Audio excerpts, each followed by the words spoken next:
আজ 25-30 বছর পর একটা ভোট আনন্দ করে ভোট দিবে আর লাইন কেটে ভোট দেওয়ার যা ভোট নাই।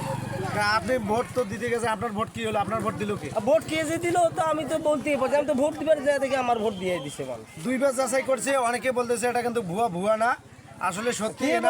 আমি ভোট দেই না, আমার ভোট আমার হাতে দেখেন, এনার এখানে কোনো টিকশনও নাই। কিছু হাতে আমরা আপনি দুই হাতে দেখান, এখানে কিন্তু সবাই আছে। ভোট দুই হাতে দেখান, দুই হাতে দেখান। ইনি কিন্তু দুইবার যে ভোট দিতে যা ঘুরে আইলো, এনার ভোট যেন কে যেন আগে দিয়ে দিছে।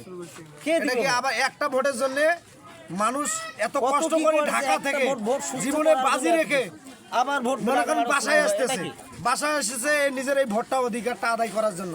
সেই ভোটটা যদি মানুষ এসে যদি দিতে না পারে, তাহলে এটা কেমন ধারা সরকার কি সুষ্ঠু নির্বাচন দিবে? কি করবে? কোন ধরনের তাহলে সুষ্ঠু নির্বাচন হচ্ছে? একে সুষ্ঠু নির্বাচন বেশি বেশি শেয়ার করে দেবেন সবাই।